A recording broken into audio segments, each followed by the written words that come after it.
Hello and welcome to Quick Charge by Electrek, keeping you in the fast track with daily Tesla and electric vehicle news. I'm Mikey G, and it's Monday, December 6th. Tesla has deployed a new Powerpack system in Pickering, Ontario. It's going to power a new community microgrid pilot project. They installed 3 Tesla Powerpacks and an inverter. This is an interesting alternative to the Tesla Powerwalls used at a home station. Instead, the small community can band together to have community-level energy storage, much like community solar. The project is in partnership between several companies: the independent system electricity operator, Opus One Solutions, Alexicon Energy, and Marshall Homes. They partnered together to create the Altona Towns community of 27 homes to be put on the microgrid. Tesla is being investigated by the U.S. Securities and Exchange Commission over how it handled and possibly failed to properly disclose to investors previously reported fire risks with the solar power systems. In 2019, Walmart sued Tesla over fires that started with solar power systems installed on the store. Tesla and Walmart ended up settling the matter, but now Stephen Henkes, a former Tesla field quality manager, filed a whistleblower complaint over the issue, and he was able to confirm that the SEC was investigating through a Freedom of Information Act request. Henkes said that the issue is affecting 60,000 residential Tesla solar customers and about 500 commercial and government customers. At least as of September, the SEC is actively investigating this issue. Tesla is looking to expand its pilot program, testing the opening of the Supercharger network to electric vehicles to other automakers in Norway. Since the small opening, Tesla has already slightly expanded the program by allowing EV drivers from Germany and Belgium to also use the 10 stations in the Netherlands.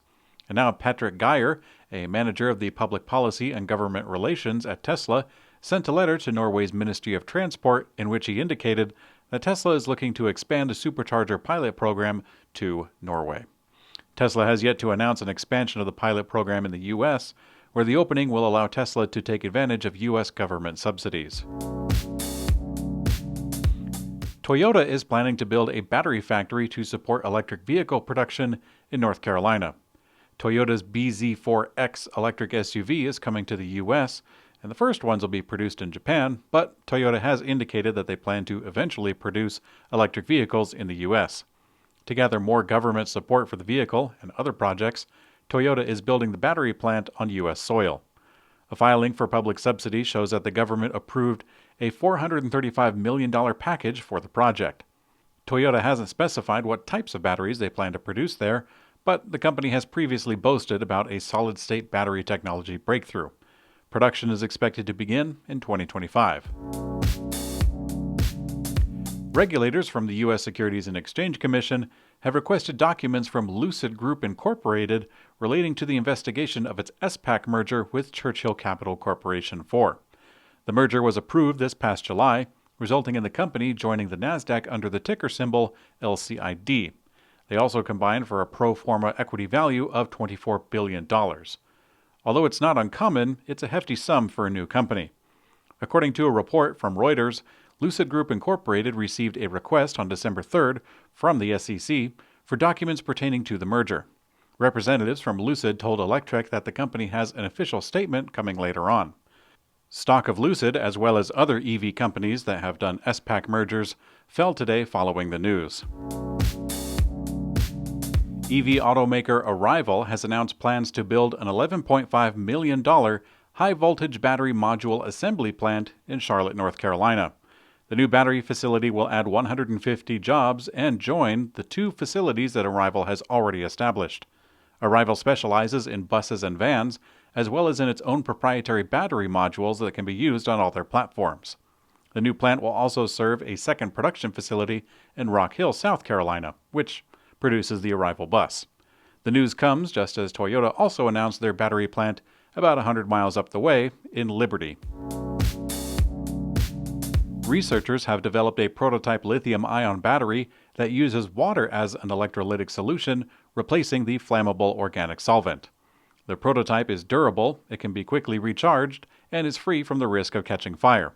They say that it achieves, quote, higher ionic conductivity, environmental benignancy, and high safety. Now, the bad news about it is that it has a slightly lower performance level and can only be used in low voltage conditions. Nonetheless, a production version could prove useful for solar and wind storage and in short-range electric cars. The team hopes to bring the battery to market within the next 3 years.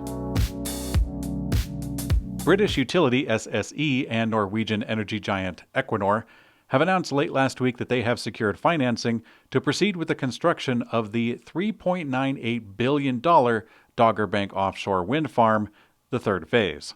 Along with Dogger Bank A and B, this is due to become the largest offshore wind farm upon completion, with an installed capacity of 3.6 gigawatts. Each phase is 1.2. Construction of Dogger Bank A and B is currently underway, and as of December 3rd, 3/4 of the 80 miles of underground ducts and 1/3 of underground high-voltage cables have been installed. Today's community comment comes from Joe Richland, who says, quote, "Just wanted to let you know that I'm a fan of the channel and try to like each episode, although I don't always remember. In any event, you do a very nice job of summarizing the day's events, and I can't understand why you don't have thousands of subscribers. Keep up the great work. By the way, I thought you were Mike E.G. until someone corrected me, but you'll always be Mike E. to me." Thanks, Joe. I've got a Twitter handle that I rarely use called Mikey_Electrek. You could say that's Mikey E for electric, but then I'd be closer in name to Alex Guberman, who has a channel called E for Electric. At least once someone thought that I was actually Micah instead of Mikey. Micah does the Electrek correspondence for personal mobility. At one time, I worked in a small shop with a guy named Miles, Mason, and Joey, and my name, Mikey, was in the middle of all of them. And a long time ago, I worked at a tire shop with 4 other Mikes.